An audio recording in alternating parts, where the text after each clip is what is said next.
Hi everyone, आइए आज के इस वीडियो में हम जनरल नॉलेज से रिलेटेड इंपॉर्टेंट क्वेश्चंस आज की इस वीडियो में कवर करने वाले हैं, जो कि आपके सभी कम्पिटिटिव एग्जाम्स के लिए बेनिफिशियल होने वाला है। ओके, तो सारे के सारे क्वेश्चंस हम देखेंगे, वो देखेंगे इंडियन पॉलिटी से रिलेटेड। ओके, तो चलिए आज की इस वीडियो को शुरू करते हैं। ये मेरा पार्ट 77 है। इससे पहले वाले सारे प्रीवियस पार्ट का लिंक आपको इसी वीडियो को डिस्क्रिप्शन में एक प्लेलिस्ट के रूप में प्रोवाइड कर दिया जाएगा। ठीक है, तो चलिए आज की इस वीडियो को शुरू करते हैं।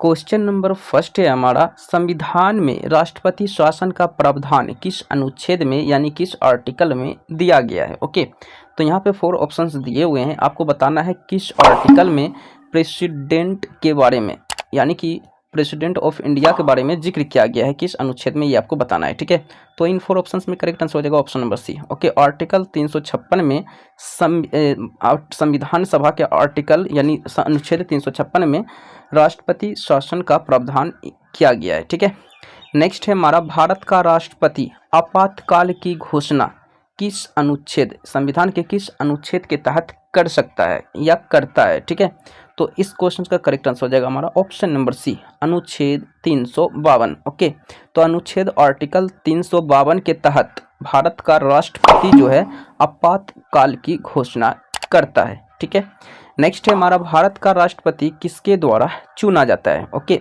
तो इन 4 ऑप्शंस में आपको बताना है कि भारत का राष्ट्रपति किसके द्वारा चुना जाता है। तो भारत का राष्ट्रपति जो चुना जाता है वो पार्लियामेंट यानी कि संसद और विधानसभा सदस्यों द्वारा, इन्हीं 2 सदस्यों के गुट से चुने जाते हैं भारत के राष्ट्रपति, प्रेसिडेंट ऑफ इंडिया। ठीक है, नेक्स्ट है हमारा, संघ की कार्यपालिका की शक्ति किसमें निहित होती है। तो संघ की कार्यपालिका की जो शक्ति निहित होती है वो होती है भारत के राष्ट्रपति में। ठीक है, भारत के राष्ट्रपति यानी प्रेसिडेंट ऑफ इंडिया में शक्ति निहित होती है। ठीक है, नेक्स्ट हमारा क्वेश्चन है, भारत का राष्ट्रपति किस आयोग का गठन करता है। ओके, तो भारत का राष्ट्रपति इन 4 ऑप्शंस में करेक्ट आंसर हो जाएगा हमारा ऑप्शन नंबर डी, वित्त आयोग का गठन करता है। ठीक है, भारत का राष्ट्रपति किस आयोग का गठन करता है जी, तो वित्त आयोग का गठन करता है। नेक्स्ट है, लोकसभा का विघटन करने की शक्ति किसके पास प्राप्त है, किसे प्राप्त है। तो लोकसभा का विघटन करने की जो शक्ति है, पावर जो है, वो भारत के राष्ट्रपति के पास ही है। ठीक है, तो ऑप्शन नंबर डी हो जाएगा प्रेसिडेंट ऑफ इंडिया के पास। ठीक है, नेक्स्ट है हमारा, संसद के दोनों सदनों की संयुक्त बैठक कौन करता है, कौन बुलाता है यानी कौन करता है। तो ये काम जो करता है ये भी करता है भारत का राष्ट्रपति ही। ठीक है, भारत का राष्ट्रपति का ही काम होता है संसद के दोनों सदनों की संयुक्त बैठक को बुलाना। ठीक है, क्वेश्चन नंबर 8 है हमारा, भारत का राष्ट्रपति को त्यागपत्र की सूचना कौन देता है।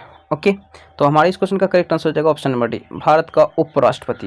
ओके, भारत का राष्ट्रपति जो है अगर त्यागपत्र देना चाहता है तो वो किसे देगा, तो भारत के उपराष्ट्रपति को देगा। ठीक है, नेक्स्ट है हमारा, मुख्य चुनाव आयुक्त की नियुक्ति कौन करता है। ओके, तो मुख्य चुनाव आयुक्त की नियुक्ति करता है भारत का राष्ट्रपति। ओके, तो ऑप्शन नंबर ए हो जाएगा प्रेसिडेंट ऑफ इंडिया, भारत के राष्ट्रपति। ठीक है, नेक्स्ट है, किसी व्यक्ति को दोषी पाए जाने पर कौन उसे क्षमा दान दे सकता है। ओके, मान लीजिए किसी व्यक्ति ने कोई दंड किया है, ऐसा अपराध किया है जो कि उसे फांसी की सज़ा हो चुकी है या फिर उम्र भर जेल की सज़ा हो चुकी है, तो वो कौन व्यक्ति है जो कि चाहे तो उसे क्षमा कर सकता है, उसे माफ़ कर सकता है। तो वो व्यक्ति है भारत का राष्ट्रपति। ओके, जो कि भारत का प्रथम नागरिक भी होता है। ओके, ये चाहे तो उसे क्षमा कर सकता है। ओके, चलिए नेक्स्ट क्वेश्चन की ओर आते हैं। भारत के राष्ट्रपति पद में लगातार 2 बार राष्ट्रपति कौन चुने गए थे। ओके, लगातार 2 बार राष्ट्रपति कौन बने ये आपको बताना है। ठीक है, तो भारत के प्रथम जो राष्ट्रपति थे वो थे डॉक्टर राजेंद्र प्रसाद। आप लोग जानते हैं यही जो डॉक्टर राजेंद्र प्रसाद साहब जो थे ये लगातार 2 बार जो है राष्ट्रपति बन चुके थे भारत के। ठीक है, नेक्स्ट है हमारा, भारत का संवैधानिक अध्यक्ष कौन होता है। तो भारत का संवैधानिक जो अध्यक्ष होते हैं वो होते हैं भारत के राष्ट्रपति। ओके, भारत का संवैधानिक अध्यक्ष कौन होते हैं जी, भारत के राष्ट्रपति होते हैं। ठीक है, नेक्स्ट है हमारा, राज्यपाल में भारत का राष्ट्रपति कितने सदस्य मनोनीत कर सकता है।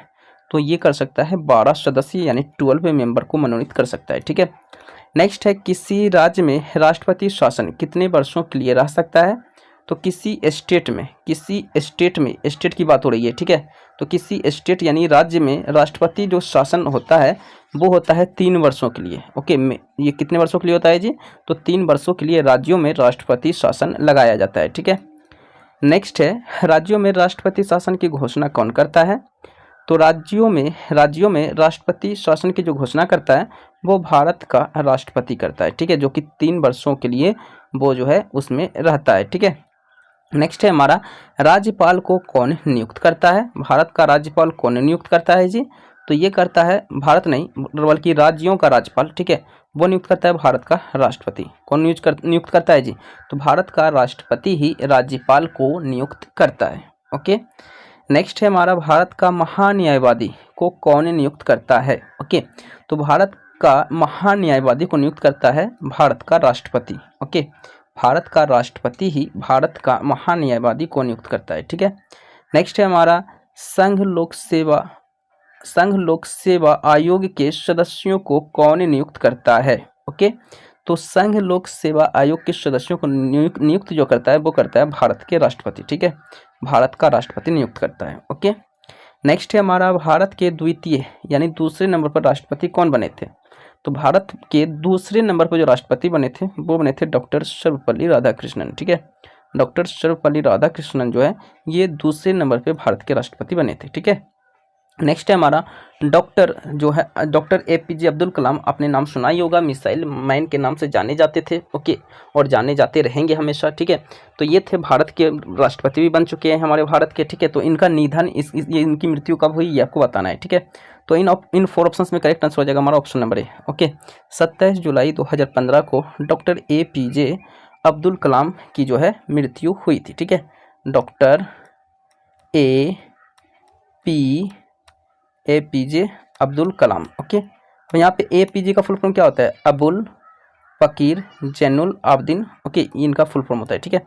नेक्स्ट है, भारत के 14वें नंबर के राष्ट्रपति कौन है?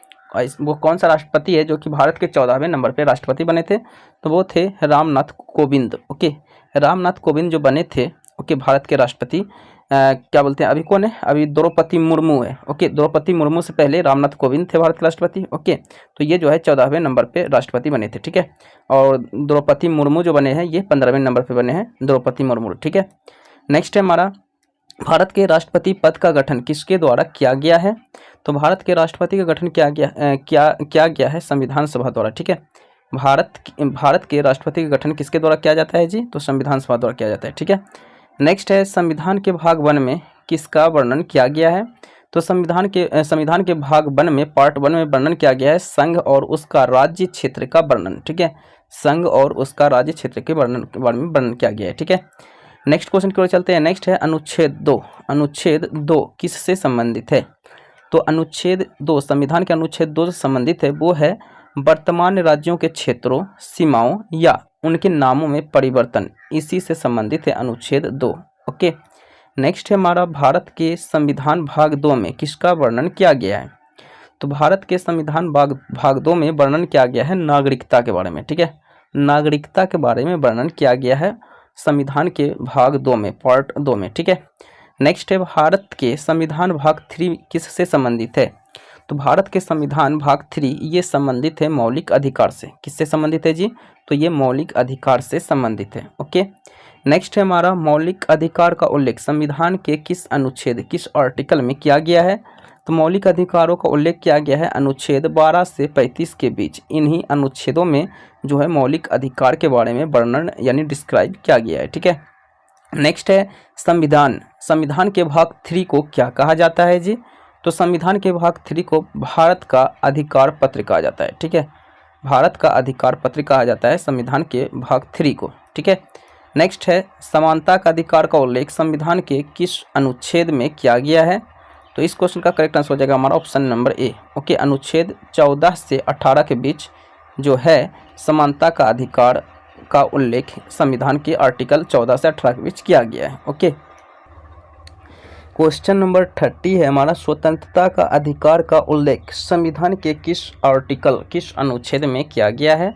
तो स्वतंत्रता का अधिकार का जो उल्लेख है संविधान के अनुच्छेद 19 से 22 के बीच किया गया है, अनुच्छेद 19 से 22 के बीच किया गया है, ठीक है।